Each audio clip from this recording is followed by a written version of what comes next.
Can you hear me?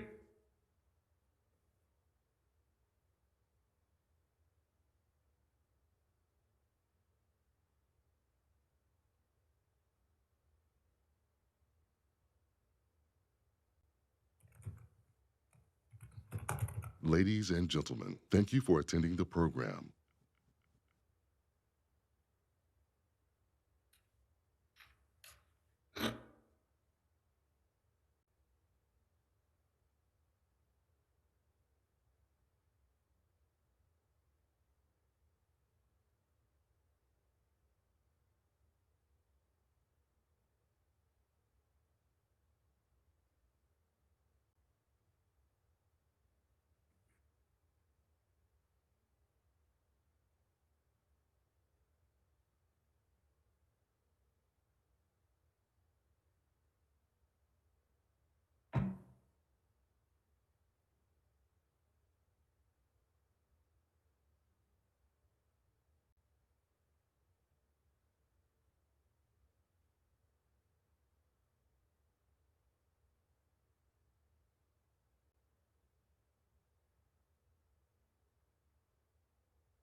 Ladies and gentlemen, the program is about to begin.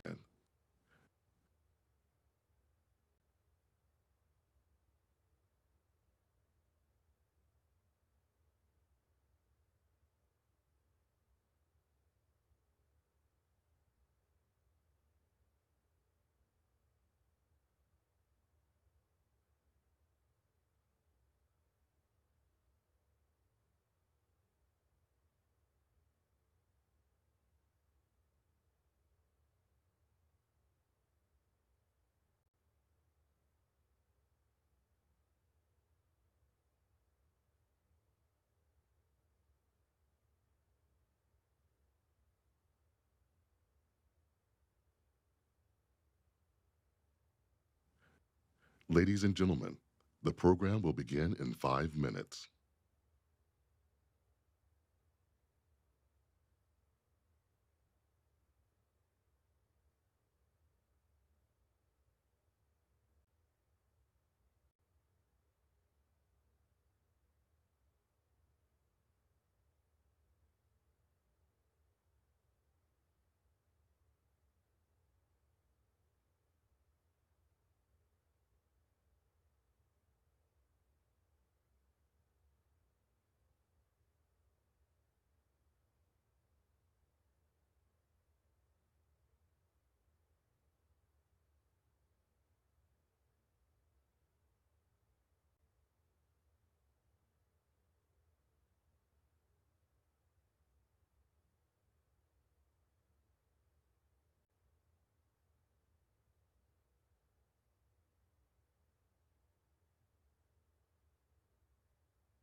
To better understand future international security challenges, Arizona State University, one of the largest and most innovative public research universities in the country, joined forces with New America, a creative and dynamic civic institution and think tank.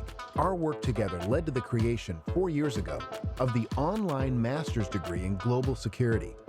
The interdisciplinary degree links serious ideas with practical, policy-oriented applications to aid professional advancement in the military, government, non-governmental organizations, and the private sector.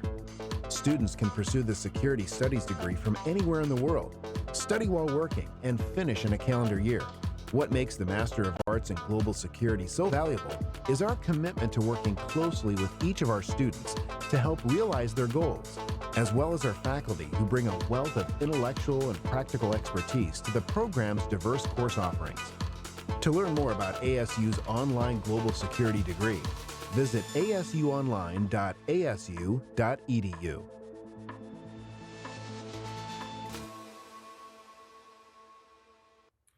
Welcome to day 3 of the Future Security Forum for 2020.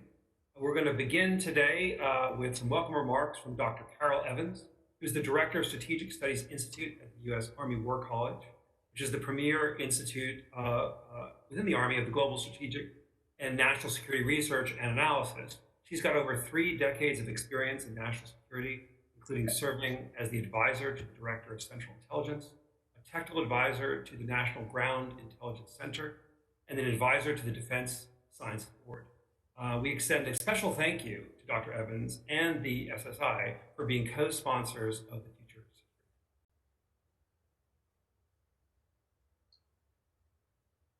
Thank you, Dan, for that great welcome and introduction. It is our great pleasure here at SSI to co-host the Future Security Forum. I'm going to keep my remarks very, very brief because we want to get direct into this afternoon's panel discussion. I want to provide just a very brief introduction to Sir Lawrence Freeman, who for many of you I know is a household name. Sir Lawrence is the Emeritus Professor at King's College, and he was Professor of War Studies from 1982 to 2014, and Vice Principal from 2003 to 2013. And before joining King's, Sir Lawrence has had research positions both at Nuffield College at Oxford University, the IISS, and at the Royal Institute of International Affairs. Sir Lawrence was educated at the universities of Manchester, which was my father's alma mater, York, and Oxford. Sir Lawrence, as we well know, is probably the world's foremost authority on war, strategy, and international politics. For most of you, important classics must be read. Those include his book on the future of war, and another one of his classics, Strategy, A History, was named a best book in 2013 by the Financial Times and won the very prestigious W.J. Mackenzie Prize. Sir Lawrence is very well known in the UK government circles. He is the official historian of the Falklands War, and he was appointed to serve on the Iraq War, also known as the Chilcot Inquiry. And he's received many, many honors, and hence was knighted in 2003. So Sir Lawrence contributes or continues to contribute a lot to contemporary security issues, including today's discussion, which focuses on strategy and the impacts of global impacts of the COVID pandemic. So with that, please let me turn it over to Sir Lawrence for remarks. A quick footnote, if I may, for those participants that would like to offer some questions of Sir Lawrence, please submit them in the Q&A box that you will find online. Thank you, Sir Lawrence. Carol, thank you very much indeed, and thanks to the organisers for the opportunity. Let me just give some headline points because we haven't got a lot of time. The impact of COVID depends on things that are very specific to the pandemic and its effect, with developments that were in train anyway. And these obviously include the question of who you elect as president in the United States, which probably is more important than almost anything else we're going to talk about, how it fits in with whatever China is up to, and the extent to which Xi is asserting Chinese power, as well as other questions like the development of the European project and a number of issues around the EU. Just a couple of points on things that were consequential on the pandemic. First, most important is it's not over. There was a sort of a sense a couple of months ago that somehow we might have suppressed it sufficiently to manage it by very localized, specific measures. But we're clearly now, at least in Europe and I think elsewhere, back in a second wave. It may not be as bad as the first wave, but it's looking pretty demanding at the moment. And we have to assume that this is with us at least for another 6 months. And that obviously depends to a degree on a vaccine. That is a statement that's made without thinking through the political implications of vaccination. There's obviously a race on countries, pharma firms, to develop a vaccine. A lot of these look quite promising, but you've got to get public acceptance for this. And as we know, there are many anti-vaxxer movements around, and how these interact will be important. And a lot then depends on how the vaccine is introduced, how good it looks, if there are side effects, and if there are suddenly bad results, even with just one of these vaccines in one of these countries, then that could have a knock-on effect. Also, this is a major industrial undertaking to produce enough vaccines. So there's going to be lags, as there already are, in the impact of COVID on particular countries, particular regions, so that India, for example, which came rather late in some ways to severe infections, is going possibly to be later still in being able to manage the whole thing via a vaccination program. Secondly, the economic consequences. Our government seems to have discovered debt in an embrace of modern monetary theory, which means that as long as people are prepared to hand over money at limited interest rates, you can go into as much debt as you like. How long this will last, I have no idea. One of the reasons for this is to try to keep unemployment down, but unemployment is going to go up. And that is going to start to have major political consequences. Lots of people will be out of work, some will be quite desperate. And again, if you look beyond the Atlantic area and go into a lot of third world countries or Middle East and so on, we're going to see some major consequences of that, and indeed we already are. So desperation produces political instability. It's hard to say where that will come, what it will look like. It's just something to expect. Lastly, because I know this is something that people talk about a lot, is China. So China looked like being a Chinese crisis all by itself to start with. Then China, by methods that most of us couldn't emulate, managed to suppress it and started to boast how well it had done, and started to move around, helping others to show that having succeeded in suppressing the virus, it would now be in a position to lead the way out. I don't think that worked as well as many people thought it might, partly because some of the stuff they sent around, certainly to the UK, turned out to be rather dodgy in terms of the tests, for example. And people didn't forget that if they'd been a bit quicker in acknowledging and dealing with this, then it might not have spread so disastrously and so quickly. But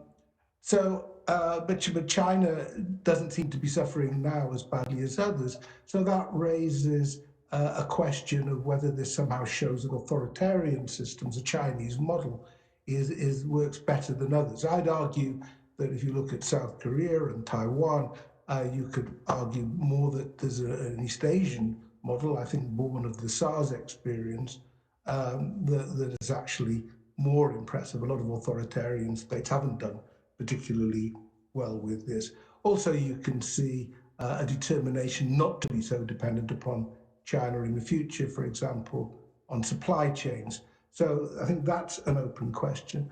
But finally, and that hopefully we can have a discussion, there's the interaction between China's belief that I think somehow the Western world is distracted and the rest of the world is distracted by COVID, and a belief maybe that this is a time to push on other issues. And I think there is a danger here, not particularly with the United States maybe, or not directly with the United States, but certainly we're seeing rumblings with India, with Taiwan. And that, again, something that to keep in mind. This event is looking forward.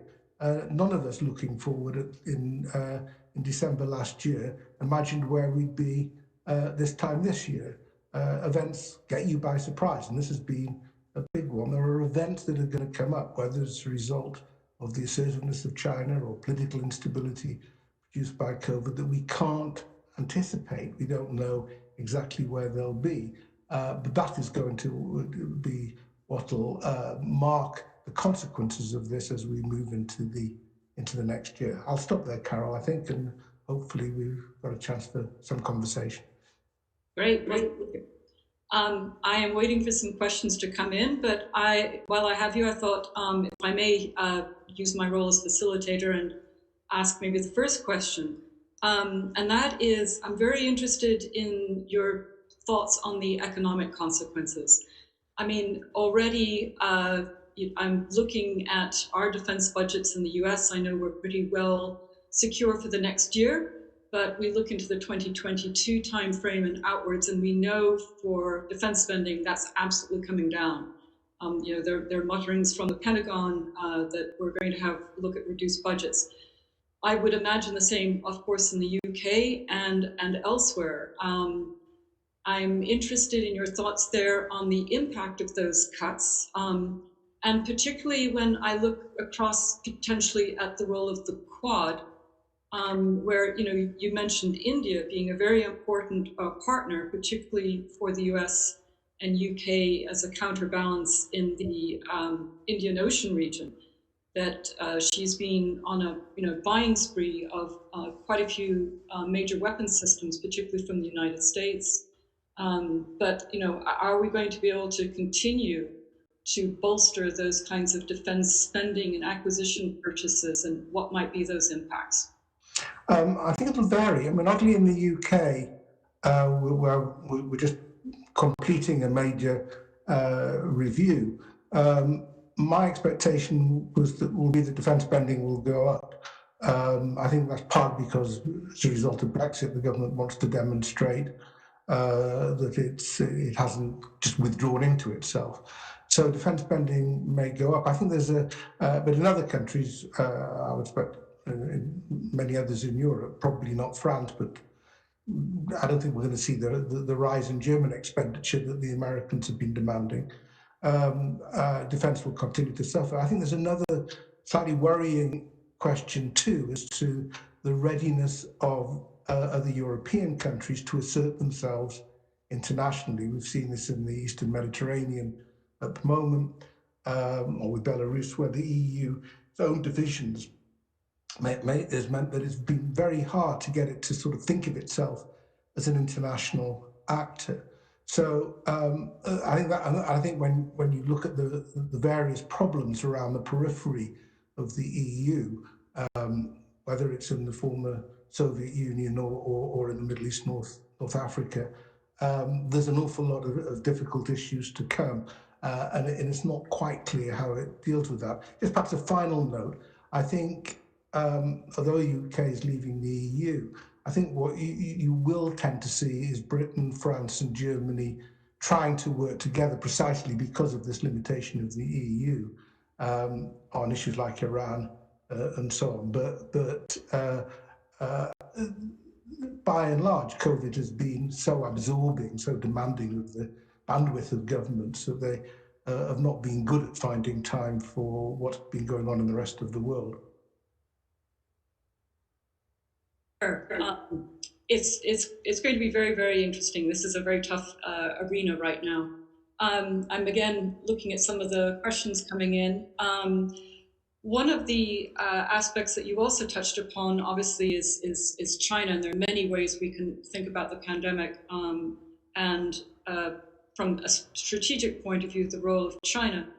I am a little bit, and it's sort of following on with economics, perhaps.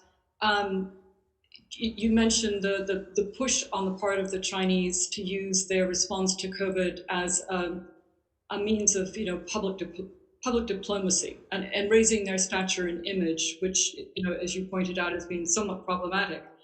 But I think the real point that I was taking away was the necessity for many countries and companies specifically to disentangle their supply chains. And here in the States, we've seen that a lot, obviously, on the part of this administration, for example, with Huawei, and trying to beef up our own domestic 5G capability. The other aspect would be from countries, and I'm curious of what your feel perhaps is the impact of COVID with those countries as part of the Belt and Road Initiative. Are we likely to see countries be more circumspectual over their BRI relationships, or are we going to see those perhaps continue? I think the interesting things about Belt and Road for the Chinese is they have inherited an awful lot of debt. I mean, a lot of the countries that have signed up essentially did so on debts from that owed to the Chinese, which they now will be unable to repay. And the Chinese have got some pretty interesting decisions to make about whether they call in those debts, which would be pretty futile, whether they reschedule them, which creates its own precedent, or whether they start seizing assets, which is the sort of thing they've done in the past. I think for those in Beijing who are wary about the liabilities being accepted under Belt and Road, this is a sort of vindication. And I'm not convinced that it's going to have quite as much energy in the future as it had pre-COVID. I think there's another issue that stems from the economics, which is that there are others who know more about this than I do, but that the Chinese seem to have been getting everybody back to work, by many people as possible, by getting the factories going to produce goods that Chinese consumers won't consume. The market isn't big enough. And is that going to lead to dumping? Is that going to lead to other sorts of economic irritations? And lastly, you've mentioned the Huawei issue. I mean, it is quite striking, the change in mood with regard to China over the last couple of years in Europe, from seeing it largely in purely economic terms and in good economic terms. It's now seen as being much more threatening. And I think the Chinese have got themselves to blame a lot. This sort of wolf warrior diplomacy has rebounded. It doesn't go down very well. People don't like to be told they can't criticize China's human rights record lest they lose contracts and so on. So I mean, whether or not this will lead to a rethinking in Beijing about where it's going and what it wants to do, I don't know, and I tend to doubt. But I don't think you can argue that this has been a great couple of years for Chinese foreign policy. Lovely. We have a couple of questions coming in on the Google chat. First one, if I may, your comments about the importance of the presidential election suggest you see the strategic consequences as more an outcome of personal leadership than structural factors. What changes to the security environment will endure regardless? Well, a lot endures. I mean, there's always much more continuity than commentators allow, and we always tend to see the long-term consequences from quite short-term events. But I think this is different. I mean, again, I'll speak from a European perspective. I think there are real questions as to whether or not the alliance could survive a Trump second term. It really is touch and go at the moment. And this is not just because the president doesn't like allies very much and because of the trade issues. There's a whole, there's almost an ideological element to this now. So whereas I think that a lot of the issues in terms of European contributions, are we doing enough, would remain even with the Biden administration. And the focus will still be on China in different ways, but it'll still be on China. So I don't think there'll be massive changes in that direction. But I mean, if you look at the polling that's just come out, the view of the Trump administration is very negative in Europe. Compared to the Obama administration, it's in a completely other direction. So these things can change, but it would be wrong, I think, to underestimate the difference of personalities in this sense too much. So it's a flavor of a whole administration, not just the president himself. The question is for you. Sir Lawrence, do you feel that the recent rise in misinformation and disinformation operations represents a significant shift in the character of war moving forward? And if so, what can be done? Excellent question. Yes, and of course, misinformation is not at all new. Deception operations are not at all new. Any historian of war can think of plenty in the past, and propaganda and so on. It's just there are different ways of doing it, and social media allows it to pass very quickly. And the answer is, I think we're much more savvy about this than we were. I think 2016 was a shock, not just to the UK and US, but in other countries as well, when it became apparent how much of the stuff was being pushed around.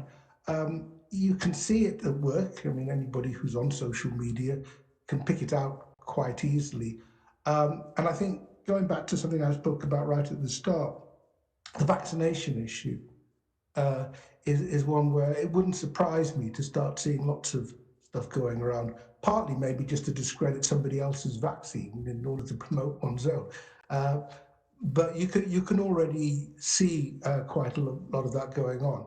I think if we can get through your election without too much mishap, then that will give us a bit of a breathing space on these things. All one can say is it's ubiquitous, it's there all the time, it's routine, but we are much more sensitive to it than we were a few years ago, and that maybe is a more hopeful sign. Right. I'm waiting for other questions to come in, but I want to circle back to political instability. We already talked about the rise of economic nationalism within individual countries, whether parts of Europe, certainly here in the United States, elsewhere, and the division between the have and have-nots. And particularly when you think about how this vaccine, if and when, gets distributed, are we going to, are those fissures going to be even stronger? And I'm curious where you see that instability perhaps being most grave from an international security perspective. I mean, the answer to some things I don't know. I mean, I think these things can come up in unexpected places. I mean, we know that there are some countries, say Pakistan, where attempts at vaccination have met violence in the past from Islamist groups, and that could be a risk. We know that there are strong anti-vaccination movements, and you need a certain level, even in Western Europe and the United States. You need a certain level of vaccination for it to work. Otherwise, people keep on coming back to hospital. So I think that's one level of concern. But I think that much larger is just unemployment, indebtedness, stressed governments, and I think in some ways I'm surprised that there hasn't been more reaction in the sort of Iraq, Iran, Lebanon access to what has happened than there has been. I think if you were predicting 6 months ago, you might have expected it to get much more difficult there. I mean, especially given what Lebanon's been through. So you wonder whether that's just the dog that's yet to bark. That at some point, all the tensions, especially within Lebanon, will burst open. And when that happens, the knock-on effects around the Middle East could be substantial. So another question for you coming in. What is the single most difficult and dangerous strategic problem that our world faces today? Well, over the long term, I think climate change is looming large. It's not a future problem; it's a current problem, and we've lost time in terms of international cooperation to deal with that. And it's I think the mischaracterization of the issue, arguably by both sides in it, but I think particularly by those who denied the human role, it has lost us a lot of time. I think in old-fashioned strategic terms, how to accommodate China, how to cope with China is as big as any. But the thing that any student of strategy knows is it's not the big ones that catch you out. It's the things that are below the radar that people sort of knew was a problem but weren't paying proper attention, that have a horrible habit of catching you out. And I think just on the China question, I think there is an issue that this is often characterized as a US-Chinese strategic problem. China has got arguments with lots of countries, it's an issue that needs to be looked at in the round rather than just as a specific problem for the United States. Well, we have about 4 more minutes remaining, so I want to try and squeeze in a couple more questions for you that have come up. This one, the world has avoided a nuclear conflict since 1945.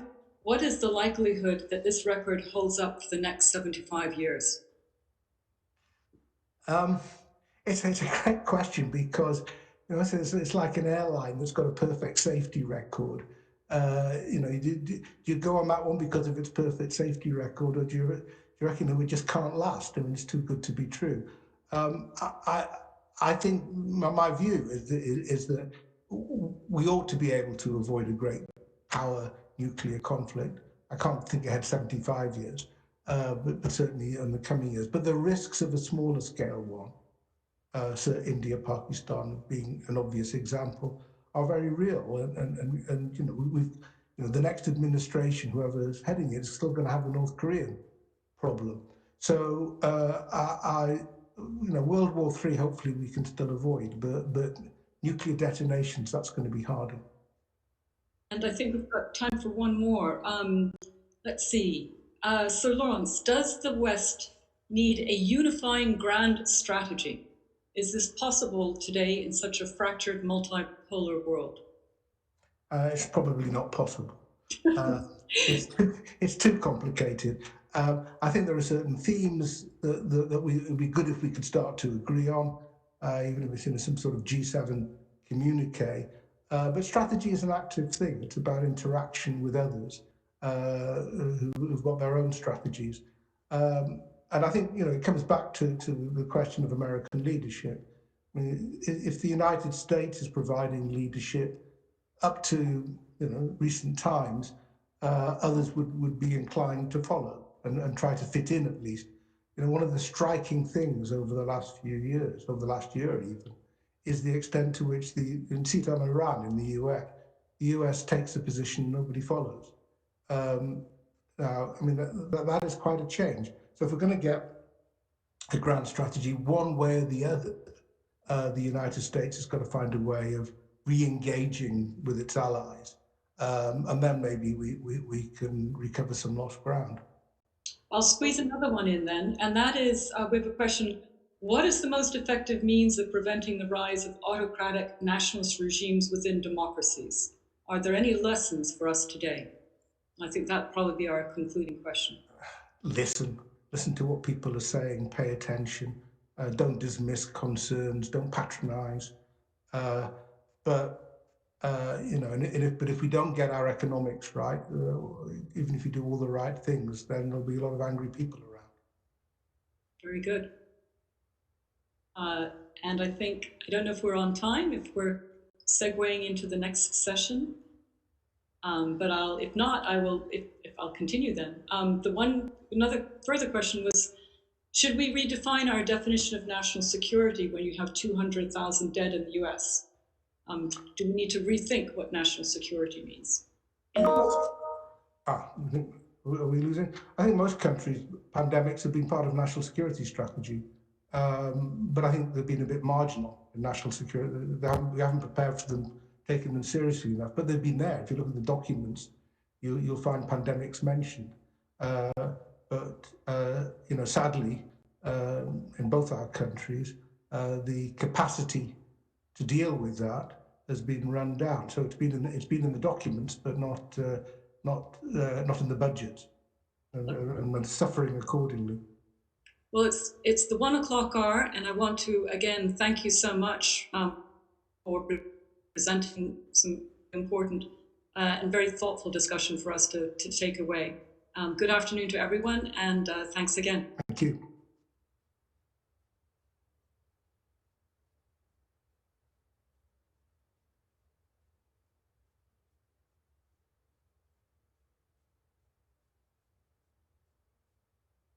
I'm Heather Hurlbert. I run the New Models of Policy Change initiative here at New America. And as we were just hearing at the end of Sir Lawrence's presentation, we're facing the interesting question of whether and how changing who sits at the policy table affects what the policy looks like. We ran a call for essays on innovation in national security, and here are some of the answers from folks who aren't at the table yet.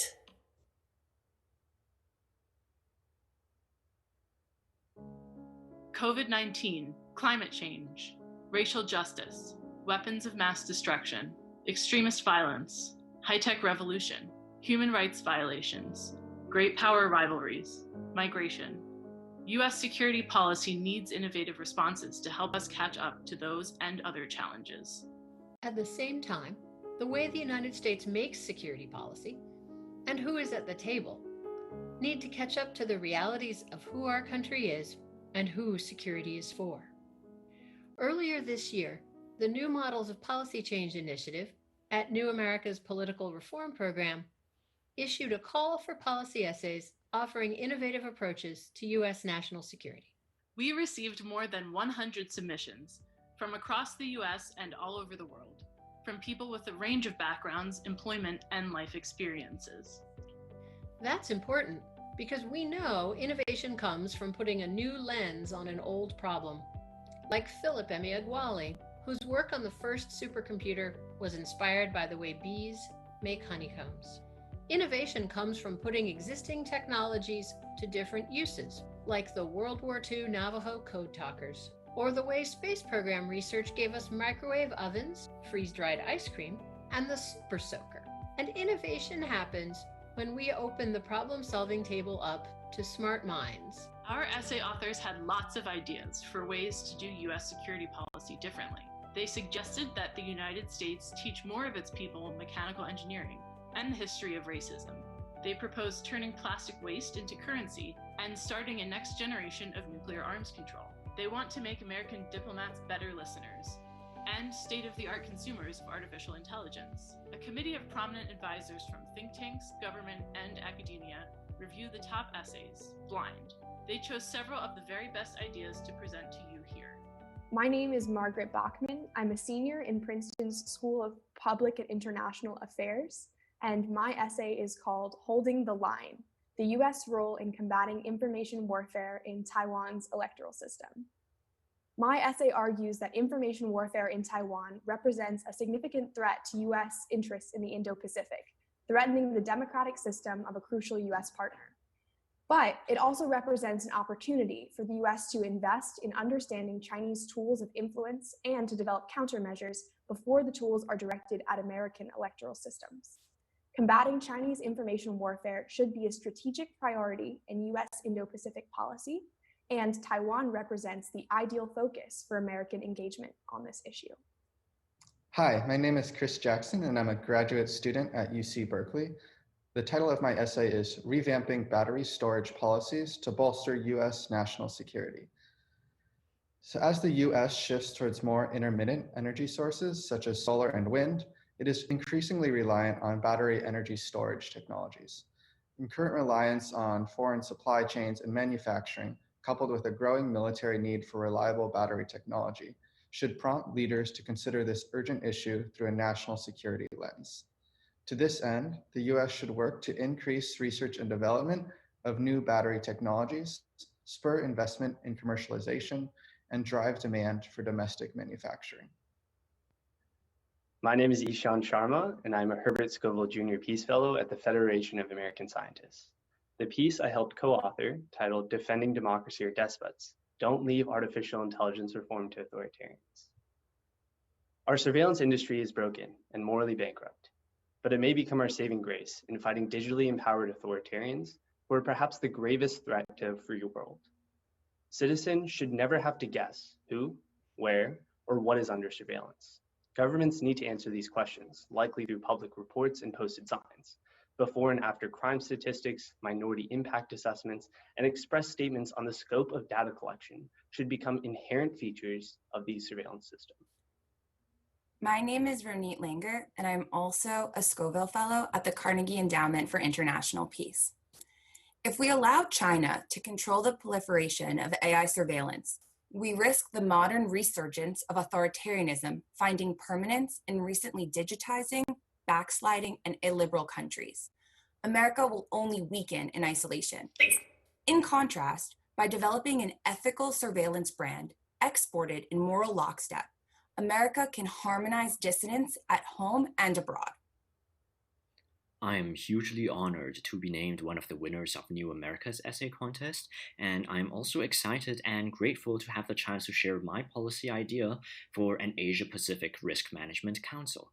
This council would combat two challenges that the US and its Pacific allies now face. First up, the allies are grappling with new non-military security threats, not only from an increasingly assertive China, but also from systemic shocks to regional interconnectivity, like COVID-19. But at the same time, attempts to reinvent regional cooperation around purely military mutual defense have faltered because of strategic differences and historical distrust. My proposal is that the US should envision its Pacific alliance system not merely as a hub-and-spoke series of military alliances, but instead as a mechanism for managing risk, a collective security community, in other words, that is set up to defend against these non-military security threats. The APRMC would tackle three such threats: coercion, compromise, and contagion. Coercion through economic exposure, such as China's boycotts against South Korea, Australia, and others. Compromise of high-tech supply chains, such as through untrusted 5G networks.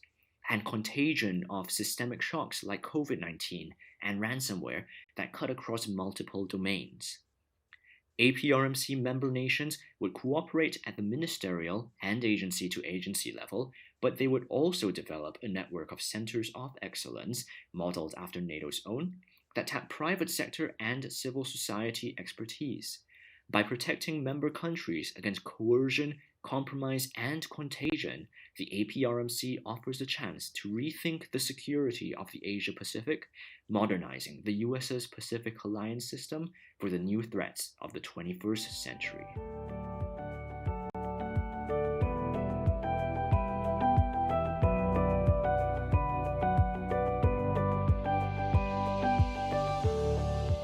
To learn more about these ideas and their authors, check us out at newamerica.org or on Twitter at PolReformNA.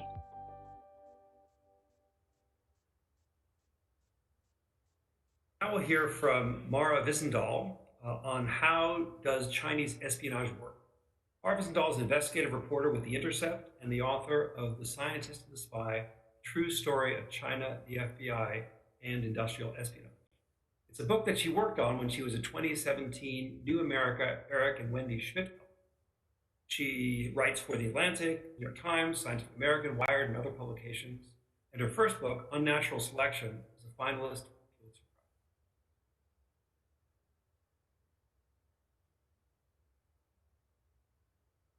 My name is Mara Wiesendahl. I am an investigative reporter with The Intercept and a former national fellow with New America.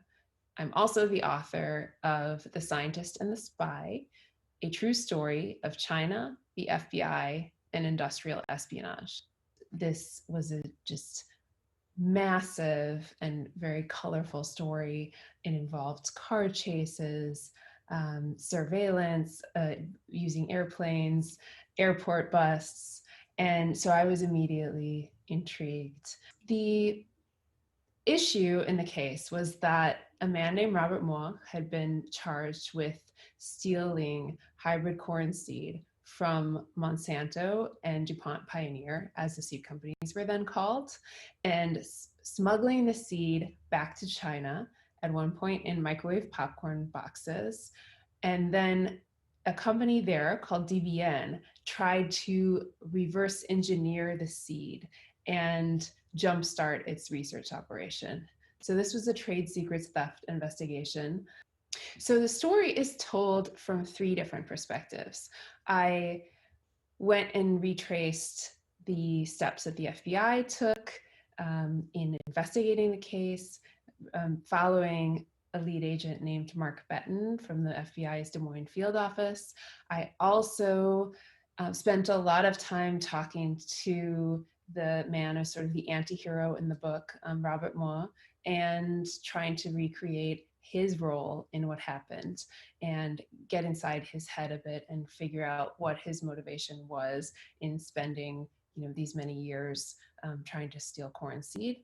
And then there's a third plot line running through the book, which involves a US farmer and seed breeder named Kevin Montgomery, who is kind of caught in the middle of all of this. And it starts out very friendly with Robert Moore, working on the side for DVN, his agricultural company in Beijing, and then partway through the book becomes an informant for the FBI, or I should say a very reluctant informant. So the US government brings these trade secrets theft investigations on behalf of very large corporations. And, in this case, Monsanto, then one of the most reviled companies in the world by most accounts, and DuPont Pioneer, which is now Dow DuPont. The argument is that China is targeting the trade secrets of the United States. This is our economic security. Economic security is national security. And therefore, we should spend the resources of the federal government to go after perpetrators, really pull out all the stops, and do everything that we can to deter this trade secrets theft and industrial espionage. So agriculture is an industry where just a decade ago or 2 decades ago, there were dozens of seed companies, and farmers could choose from this fairly large variety of products. And today, you have just a handful of companies. And this consolidation has really come at the cost of innovation. So it's an industry that has become progressively less innovative. And that sort of flies in the face of the argument that bringing these cases is done to protect US innovation. So throughout this story, there are a number of unexpected developments in the characters' lives. Robert Moore specifically was a really interesting character to me. He's a man who emigrated to the United States as a scientist at a time when many scientists were coming from overseas. He had 2 PhDs, lived in the suburbs with his family in Florida, and really was trying to build a better life for himself until he got caught up in this somewhat harebrained plan to steal corn seed from these big US companies. He ends up over 2 years driving across the Midwest in this kind of cat and mouse game with the FBI, where he is ducking into fields, taking corn seed out of the fields, trying to sending them back to China, at one point even posing as a US farmer. All of this is directed at advancing the interests of his company back in Beijing. What I found, and what's detailed in the book, is that there's a fairly long history going all the way back to the 1960s of surveillance on specifically on Chinese and Chinese American scientists.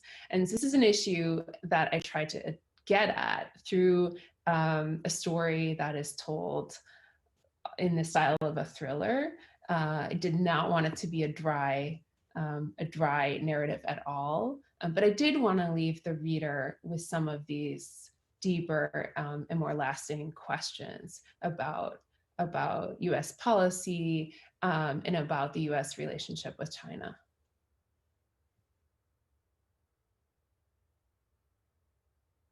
Hello, everybody. So we're going to take a short break and pick up for the final panel of today's Future Security Forum at 1:20, so in about 5 minutes. Thank you.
Hi, welcome back to the final panel of day 3 of the Future Security Forum 2020.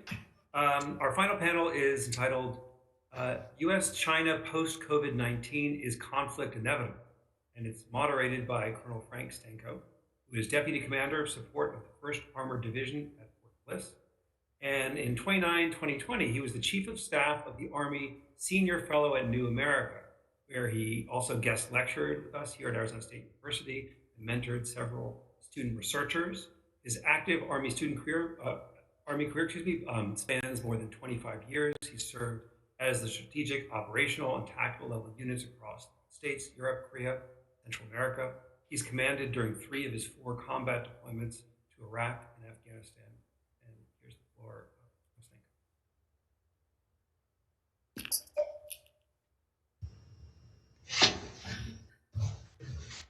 Good afternoon. Hey, I'm Colonel Frank Stanko. Can you hear me? Just doing a check. You dropped off there, Dan. Thank you for that kind introduction. Very gracious of you. I'm absolutely honored to be here at the New America Security Forum. I've just left there about 90 days ago, and it's good to see some familiar faces back there. And in particular, this panel about the U.S.-China post-COVID-19 is conflict inevitable. For those viewing, my expressed opinions are my opinions and not the official position of the United States Army. Today's panel of experts are Sam Sachs, who is a cybersecurity policy fellow at New America and a senior fellow at Yale Law School's Paul Tsai China Center. She's spent over a decade analyzing China's technology policies, both in the private sector and national security community, including as a China analyst with the Army. We are also joined by Randy Schreiber, former Assistant Secretary of Defense for Indo-Pacific Security Affairs. In addition, he's held a number of other East Asia, Pacific, and policy State Department positions and served in the United States Navy as an intelligence officer. Randy is a defense policy expert with lots of focus on Taiwan and U.S. strategic positioning in the Asia-Pacific region. And there are probably few people that know as much about Taiwan or as much about Taiwan and the U.S.-China relationship. Today, during the discussion, we'll just unpack the state of the U.S.-China relations and highlight what possible U.S. policy should be towards China from national security and technology perspective. I do think it's important to provide just a little bit of context for the discussion. Note that we're really not talking about COVID. However, I think what COVID has done is just placed the U.S. And China even in a more detrimental position because of the tension around the virus. And I think the domestic politics in both places have exacerbated the friction. You can make the argument that we're now at a tipping point where the relationship has probably not been as bad ever since diplomatic relations have opened. Sam, your expertise is niche, and it's very niche. Whether the discussion revolves around, you name the commercial, tech company. I feel that everything right now is, viewed through China, the relationship through a national security lens, and some people would argue that that's probably how it should be. So I just, offer 2 things to you. What are the national security risks of commercial technology entanglements with China, and what are your thoughts on how we can parse the national security with commercial and economic interests? Thank you so much, Colonel Stanko. Appreciate you taking the time to do this. I understand you have a new, very big job with the Army, so we're grateful to have you with us.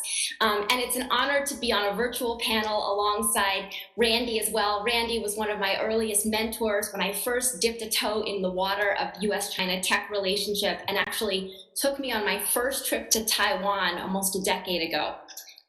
So I think the way to look at this is, it's become clear that we are now, the US government is looking at the US-China relationship primarily through a national security lens. And so what we're seeing, as Mara pointed out on the previous panel, is a blurring line between economic security and national security.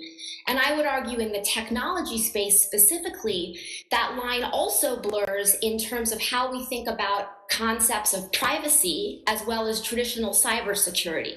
And so the challenge when I look at these issues is, how do we maintain the openness openness of the US system, which has been among the greatest strengths, both from an economic and a national security perspective, but ensure that that openness is not exploited.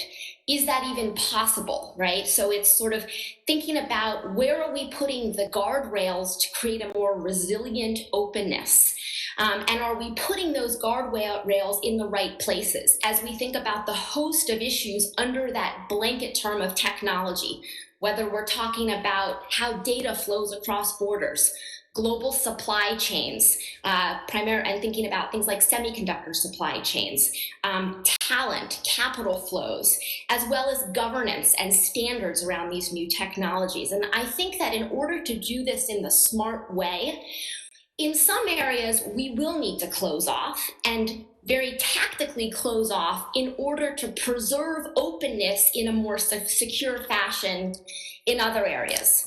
And I would argue really that there's sort of three main ways that I go about thinking about this, and we can drill down into it more in the panel.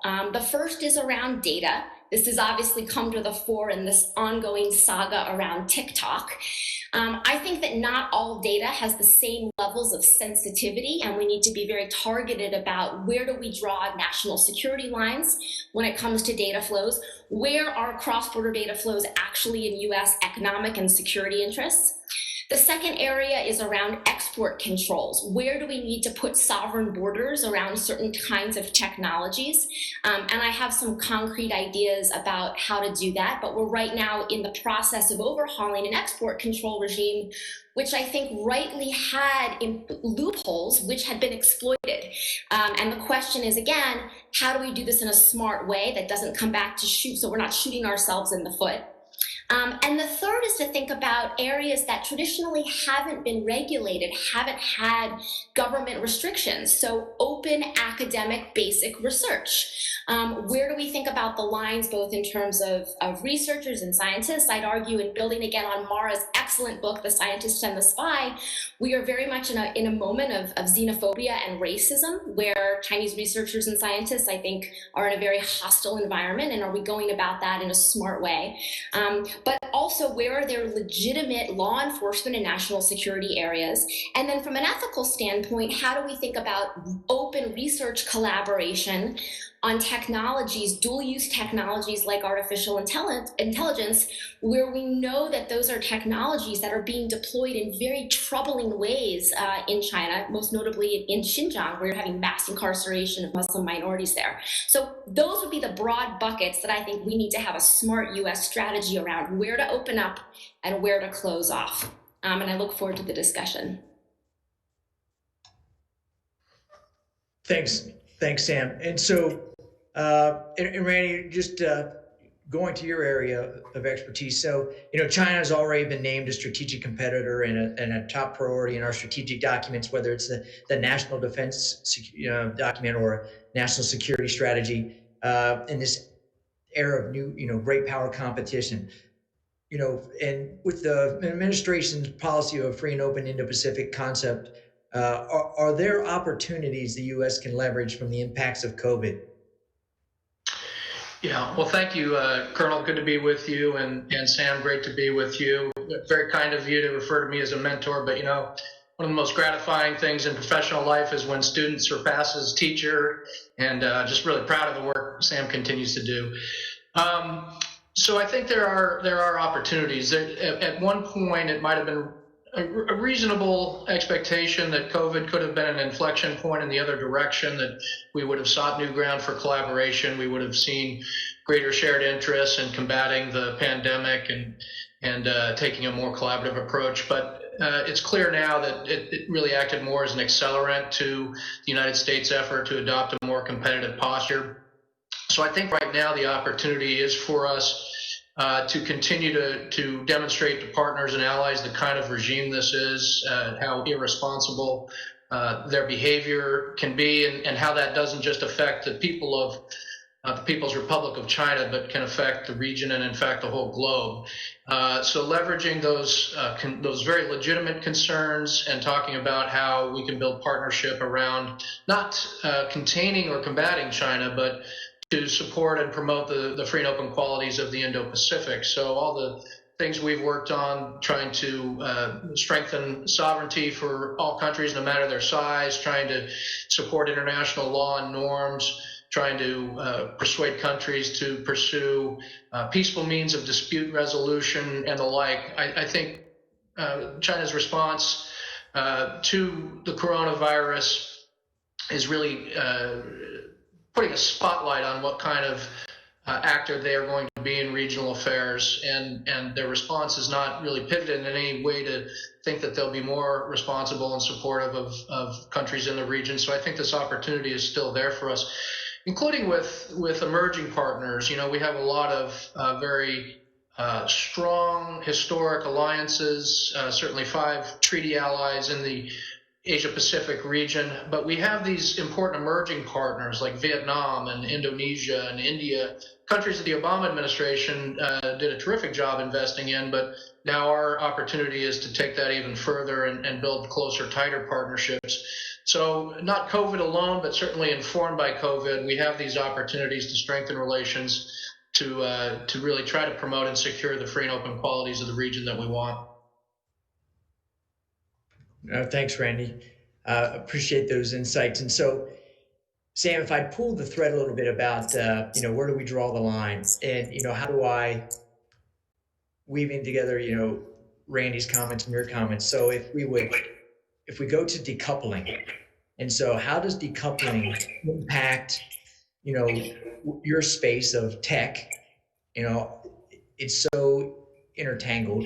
And then does decoupling, what does that do from a national security perspective with the neighbors in the Asia-Pacific region? So I go to you, Sam, first. What do you think? So first, from a national security perspective on decoupling, I think oftentimes when I hear discussion about the consequences of decoupling, it's talked about purely from a cost standpoint. US companies generate a lot of revenue in the China market, and cutting that off will then hurt their ability to put that revenue back into the R&D and the very technologies like 5G we're trying to compete against. And I get that, and there's a revenue aspect, but I think on a national security side, something that's often missing from the conversation is, what are the dangers of losing visibility into the cutting edge technology developments that are happening from the top engineers, the top researchers, the top companies in China? And I would argue that those commercial ties give us a very important lens that going dark on may actually be much more destructive. And I've had this debate with proponents of decoupling a lot. So that's one. I think that also, so I want to talk about the sort of export control issue for a moment. One of the other areas that I'm watching play out, we've really seen, if we look at, for example, all of the new restrictions on US semiconductor suppliers for Huawei, these really there's been a lot of gray zones in those, and what that's done in terms of implementation and enforcement. And I think what that's done is created a lot of uncertainty around the world that may also backfire, right? So right now, if you look at places like Europe and other parts of the world, I think we're potentially seeing a designing out of US components because of this new uncertainty. Are US suppliers going to be unreliable? Could export controls become a source of geopolitical conflict? So designing out of suppliers is not beneficial either. So what's a good approach as we think about, how to decide where to put sovereign borders around technology? So the first thing I would argue is, I don't have a list of certain technologies that should or shouldn't cross borders, because I think instead it should be a framework and it should be a process. And I've testified to Congress about this several times in the last 2 years.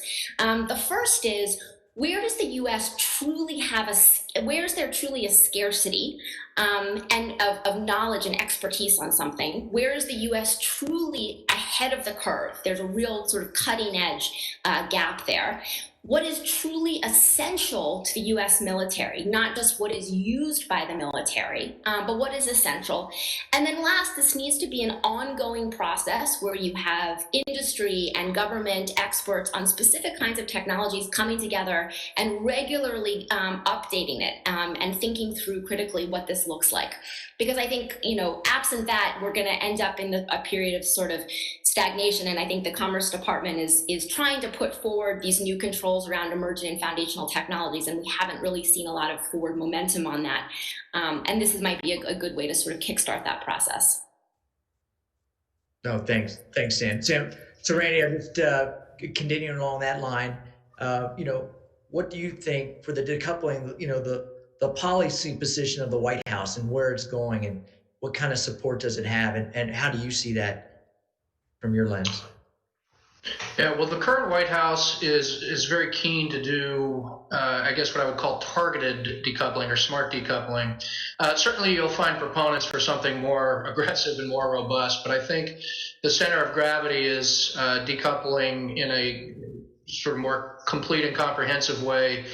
Would be extraordinarily difficult and probably not even desirable. I mean, this remains a place of 1.4 billion potential customers, as well as our opportunities to benefit from their expertise and their success, as Sam was pointing out. But I do think there is very serious study at looking at our supply chain vulnerabilities in certain areas. I think there's a lot of interest in the direction of China's military-civil fusion policy and how that really creates vulnerabilities across and into the commercial sector in ways that I don't think we had to necessarily focus on in the past. And so this is a real slog. I mean, this is where details matter, and this is where, in some instances, it's going to be case by case. Some things are very obvious. We can't remain so dependent on China for rare earths, and we're taking steps to diversify, including bringing some of that extraction and refinement back in the United States. I think that obviously after the outbreak of coronavirus, interest in reshoring or at least diversifying pharmaceuticals, and I think we got a little help from the Chinese when they actually threatened to cut off pharmaceuticals to make the point that we better be proactive ourselves to ensure those supplies. I think other things, it'll just take time. It'll be a slog. I mean, the semiconductor industry, as Sam was pointing out, it certainly cuts both ways. I mean, they're being a critical supplier to some of these Chinese entities certainly means we have to pay attention to those contributions to Chinese modernization and success, particularly where it spills over onto the military side, and we don't want to deprive them of revenue so that they can be a national security contributor in their own right in the United States. But there's got to be a balance. We can't inadvertently be the primary contributor to China's successful military modernization when, in fact, we're squared off in long-term strategic competition with them. Thanks, Randy. I'd like to circle back to this heightened tension between the U.S. and China, and a lot of speculation right now around Taiwan could be a flashpoint and could bring us closer to conflict with China. But everything else is more rhetoric, and either side really doesn't have the interest to start a conflict. But that, if there were to be one, it would be over Taiwan. Low probability, high impact. If you could provide, you just came back from there. If you could provide your insights on if there was some kind of provocation in Taiwan that Xi Jinping could not back down from. His assertiveness and renewed sense of restoring China to ancient greatness, where he seeks to be the Indo-Pacific hegemon and then ultimately global preeminence.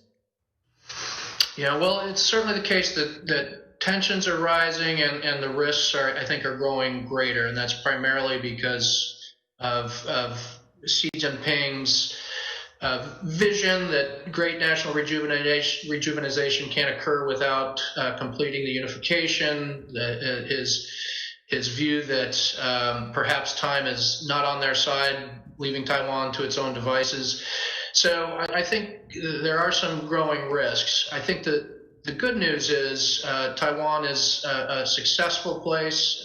It's very defendable from a military sense. 80 nautical miles of water, mountainous, inhospitable terrain is a pretty good place to start before you buy a single weapon system. If they buy the right weapon systems, even more so. And so the work we're doing with Taiwan on implementation of their overall defense concept, I think, has them going in the right direction of buying the right things and making Taiwan a very hard target. And I think our own role in terms of being a supporter of Taiwan can buttress deterrence. I used to say my job as Assistant Secretary of Defense partly was for the PLA to wake up in the morning and say, well, I guess not today. And then the next day they get up and say, not today, and maybe not next week, or maybe not next year. I think at this point, it's reasonable to think that the PLA would have serious doubts whether they today have the capabilities to successfully invade and take over and hold Taiwan. They can certainly punish it and destroy it and do a lot of things just through ballistic and cruise missiles. But, you know, it remains axiomatic. You got to have soldiers with rifles and bayonets holding and keeping ground in order to exert sovereignty over an otherwise unwilling population.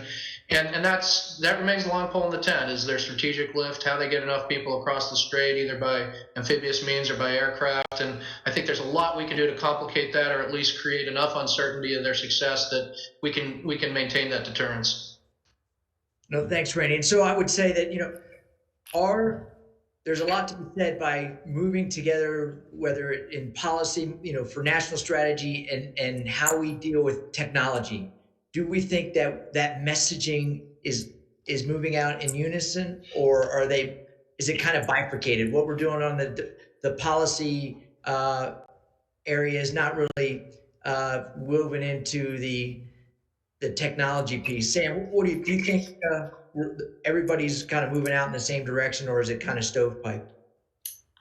Well, I'm taking lots of notes here of everything Randy's saying about Taiwan, because I think my world has been a bit stovepiped from that. And this was a great opportunity for me to get a download on the issue from one of the leading thinkers on that topic. So to the extent that that silo exists, at least in the way that I think my world has been thinking about some of these technology issues, I'm learning a lot here. In the sort of commercial technology space and the US-China relationship, the way that Taiwan has come up most recently, of course, is over Huawei.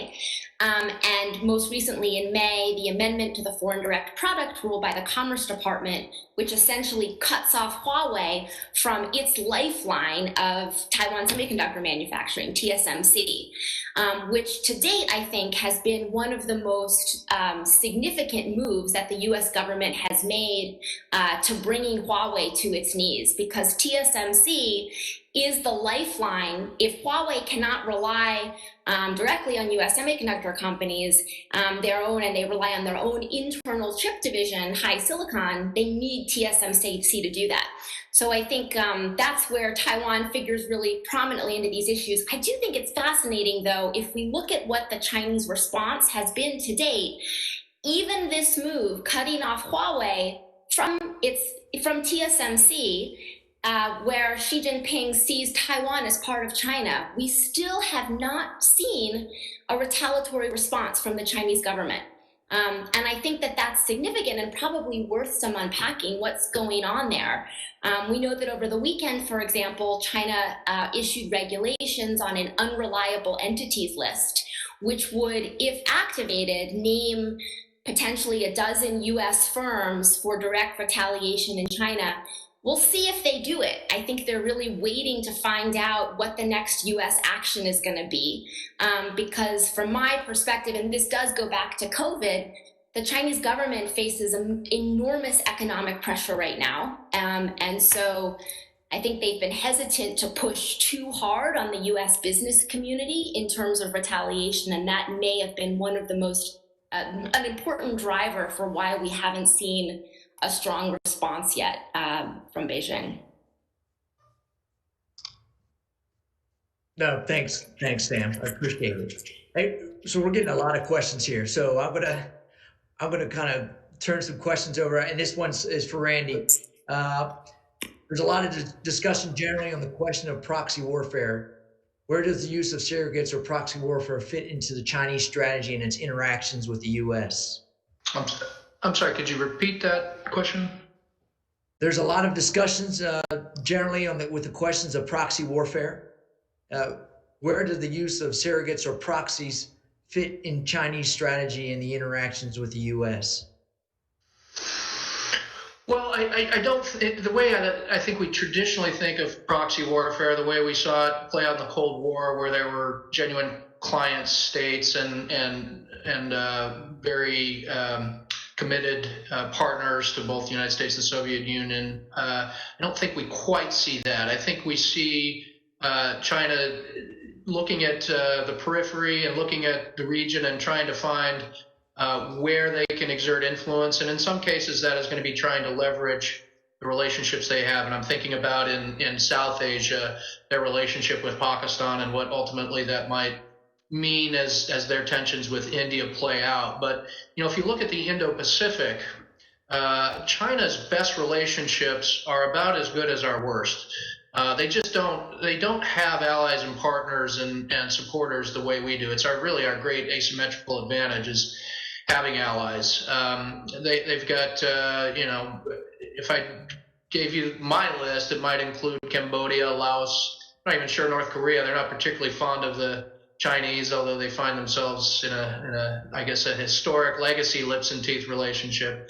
So I think it's a little different. I mean, they play for influence through things like BRI, through some of their other diplomacy and types of support.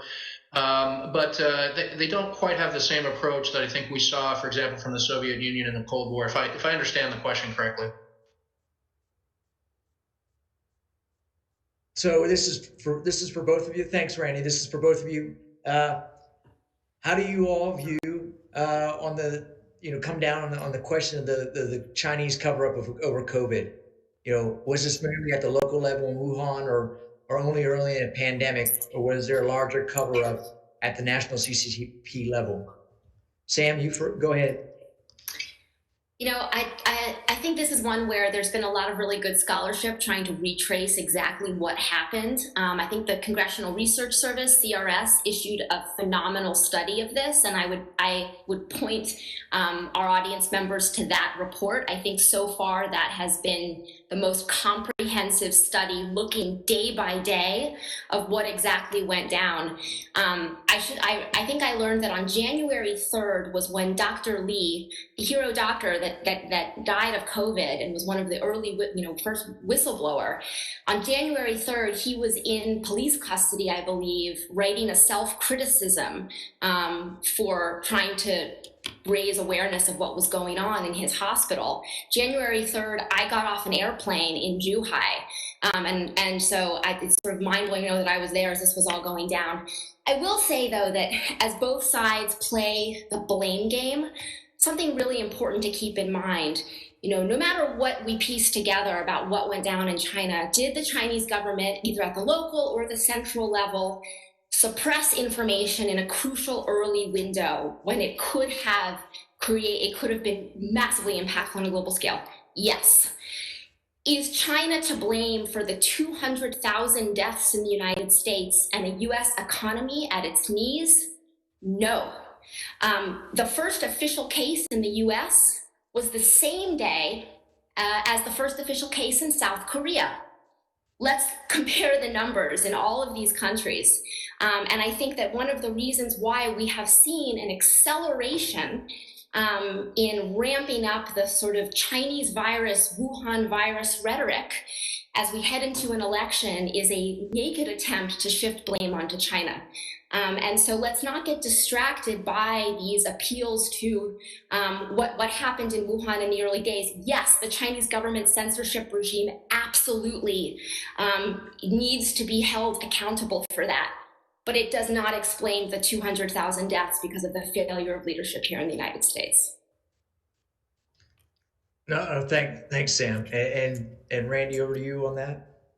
Well, I agree with most of what Sam said, and certainly this reveals both the greatest weaknesses of the CCP as well as some of its strengths. Its weaknesses, it's always sort of reflexive that they're going to want to suppress or deny or cover up until they feel themselves they've got their hands around the complexity of a challenge.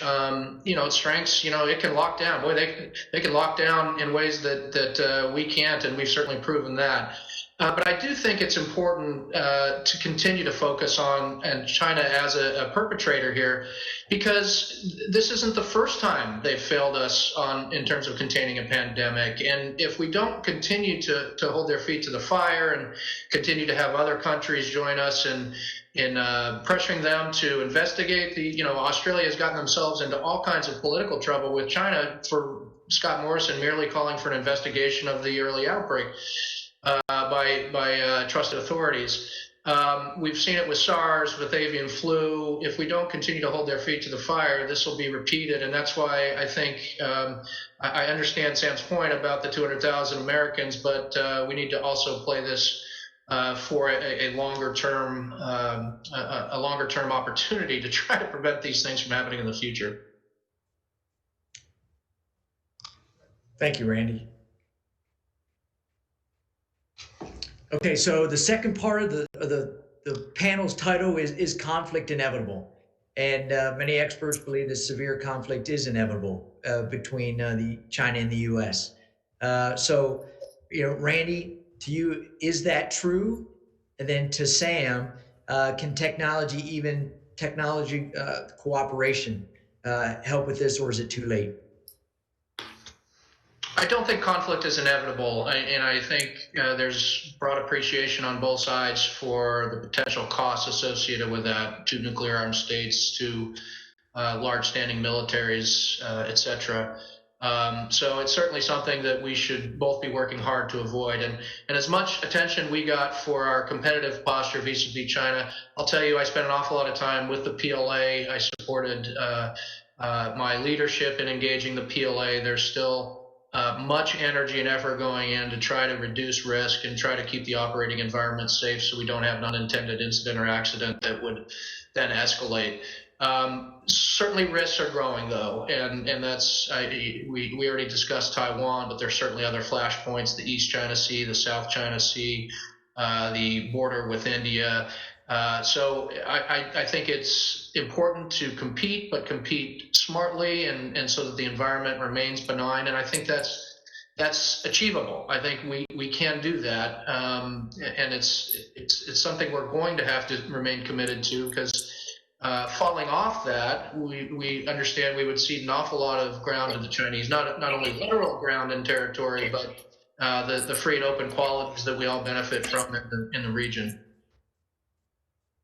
No, thank you, Randy. So, Sam, any follow up with that? So from a technology standpoint, I think that there's an important area that we need to look at, which is, let's take mistrust as a given. We can reinstate all of the dozens or hundreds of dialogues that happened before this current chapter in the relationship went so sour. But we are fundamentally going to have mutual mistrust. And I don't think even that could be restored necessarily. So the question is, how do you create security in an environment of low trust? And is there a role for technology to play in that, whether it's through mechanisms like encryption, for example? Sue Gordon, a former senior official at the Central Intelligence Agency, has talked about the idea that we live in an interconnected world, and we will have to connect at some point with quote unquote dirty networks. And this is why I think one of the reasons why I think Pompeo's Clean Network Initiative is kind of an impossibility, because that level of interconnection and low trust is a given. So what are the security mechanisms from a technology standpoint we can use in that? The second point that I'll make is, I think that there are areas of this that have, in some ways, are much bigger than US-China and are about sort of getting our own house in order on a technology governance perspective. So let's look at things like data security. This is where I think we need to have more robust cybersecurity rules and data privacy mechanisms in place to secure US citizen data. Again, it goes to, how do you have security in an interconnected world without trust? And third, and this is a little bit more broader than technology, is we need to have meaningful crisis management mechanisms. And it's not going to be things like have a hotline. I think everyone would agree the hotlines don't work. So what would be a meaningful mechanism that we can use if neither side wants war? And I would say that neither side does. I think both sides do want to avoid war. So how do we avert a crisis to prevent that kind of miscalculation and restore some of the mechanisms and channels to begin having that, so that decisions are not made in a hasty manner. Thanks, Sam.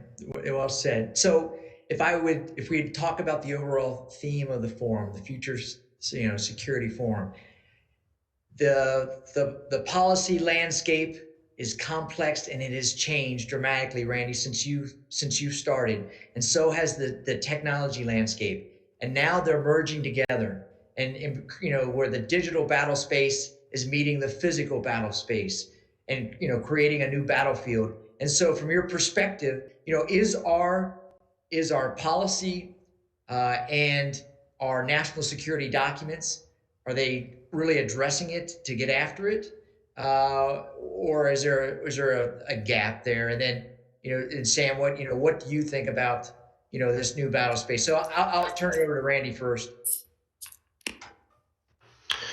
So I think the national security strategy, national defense strategy that you mentioned benefit the U.S. government, the current administration, by virtue of the clarity that's found in it. I mean, for the first time in my professional life, we understand that China is a strategic competitor. We also understand it is the number one priority. It's not a priority. It's not among priorities. It is the priority. And that has brought tremendous focus, I can tell you, from the defense enterprise, having served there, and given a sense of purpose across that broad enterprise that this is the challenge to focus on. Now, focusing on it and then actually implementing and doing the smart things, there can be a delta there. And I think if I were to be very candid, some parts of the enterprise are moving more rapidly in the quote-unquote right direction, and other parts of the enterprise are lagging a bit. I think on the future force, we've got some more work to do, particularly with our services, and our services have all the money. They tend to be interested in sustaining legacy platforms and doing things the way that they've been done in the past, and that's, I understand that, but that's something that needs to change if we're going to truly adapt in the right ways for the competition with China, to very much include the technology space. I mean, it's sort of become mantra, and everybody can talk about where China's succeeding, and we need to do more in hypersonics and AI, and you get through you run through the buzzwords, and then you kind of wonder, what are we doing about it? Well, we're investing a little bit more in these areas, and I certainly had my own time testifying in front of Congress, explaining how we're investing in these areas where we've worried that China is either caught up or might even have an edge. But that's pretty easy to do in an era of $750 billion defense budgets, because there's no trade-off, really. You just add on the margins, more on the R&D side. We're going to be facing some cuts, and I think that's true no matter who's elected. The defense budgets tend to follow the laws of gravity, and I think they will be coming down. And that's when you'll really see, are we going to make the smart investments, including in the high-tech areas that are needed to compete smartly with China, or are we going to continue with business as usual in ways that'll disadvantage us ultimately? Thanks, Randy. And Sam, over to you. So I think that what's become clear is that data is truly at the center of this great power competition. Who creates it, who controls it, how it's used, who it's shared with. And increasingly, we're going to need to reconceptualize power to account for data at the center. But data is different from a missile or an armored vehicle, right? It's not like I have it and you don't. It's not zero sum in that way. It can be replicated multiple times over. We're trying to put national borders around it, but I would argue that it's probably, the value of it is probably realized most when it is flowing across borders. And it's telling that the US and India have recently entered into a very tense cycle. And shortly after their border clash, one of the most deadly incidents on the border in decades, earlier this summer, there was a tense period afterwards as we sort of waited to see what each side would do. And the first salvo after the border clash happened in the digital realm through data. And it was the Indian government coming out and saying, we're going to ban 59 Chinese cell phone apps. So I think that this is really telling. Now, why would you ban a cell phone app when you're dealing with two nuclear-armed powers at this moment, right? And I think that's one of the most important areas, sort of counterintuitively, that India actually does have leverage over China, is access to Indian citizen data and India's digital economy. So let's keep an eye out on data as the new battle space frontier in this realm. I appreciate that. Thank you. For Andy, would adopting Taiwan into the D10 alliance of democracies be strategic for managing semiconductor supply chains? And does that entail a serious risk of provoking Yi? Well, I think there's work underway, particularly in the semiconductor space, to shore up supply chains and tighten up our partnership. When we were there just last weekend, we had more discussions about TSMC's planned investment in Arizona, extraordinary investment, $12 billion or so. So I think there will be ongoing work in that area, irrespective of what we might do on a strengthened community of democracies or League of Democracies. I do tend to think that it's appropriate to include Taiwan in those groupings. I think it's unfortunate they've been excluded from the community of democracies as a full member because a non-democracy, China, objects to their participation. I think more and more the ideological and political dimensions of this competition with China will compel us to want to work with like-minded democracies to include those that bring with them some, if I could say, political baggage, given their ongoing dispute with China. And again, you can come back to COVID and say, did the system of governance matter? Should it matter going forward as we look at how we combat this pandemic? And I think we can affirm that it did matter, and Taiwan has done extraordinarily well, and we could benefit from more cooperation with them. And I think if that's through a vehicle like a collection of democracies, then I think we should support their inclusion. Thank you, Randy. For Sam, some different. Do you think that the Trump administration's actions attempting to ban TikTok and force a sale to an American company is a step towards a more closed, isolated American internet, akin to those of China or Russia? Well, I think that it certainly is taking a page from Beijing's playbook in terms of asserting cyber sovereignty. There's an argument to be made. Well, China started it with banning Twitter and Google and the Great Firewall. And so now we're just responding in kind. I guess my response to that would be China does a lot of things that I think probably aren't very wise for us to replicate. And the question is, does this make us fundamentally more secure? From a data security standpoint, from an information censorship standpoint, and as far as the ability of our own tech companies to operate globally around the world. And I would say the answer to all of those questions is a resounding no. And happy to follow up with more about what my reasoning is behind that.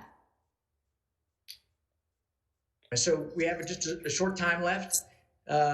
Randy, so you talked about increased risk, and a lot of things going on in the news with China and in the South China Sea, or violating Taiwan airspace. And so the question would be, is China's more aggressive posture post-COVID a sign of weakness or strength? Well, I think we've seen a trend of more assertive behavior, willingness to accept friction throughout the near seas and China's periphery. And that's sort of a new normal. That's driven partly by capabilities. They've invested heavily in their capabilities, and that pays off at some point to give you tools to do things that you previously couldn't do. Part of it is Xi and his own willingness to accept that friction. So I think we're in a bit of a new normal, and we'll have to navigate that carefully. That's why I said, we continued to meet with the PLA to put emphasis on risk reduction and confidence building. And I agree with Sam, hotlines aren't particularly effective, but we're trying to find the modalities that could be more effective. Because really the alternative is ceding international space, international water to the CCP. And I don't think we want to be in a position to let one country unilaterally change the free and open qualities of the region. No, thank you, Randy. Sam, any final thoughts as this panel wraps up here? Not for me. I want to thank you both for participating today. You know, I don't obviously get to do this very often, so it's a good change of pace. And thank you for what you do with New America and for what you do on the policy side for national security. I appreciate it, Dan. Thanks for having the panel today. Thank you. Thank you. Thanks everybody for spending part of the day with us today. This is the end of the third day of the 2020 Future Security Forum. So we'll begin tomorrow on day 4 of the Future Security Forum, so our last day of the 2020 event, 12:30 p.m. And we look forward to seeing you. And again,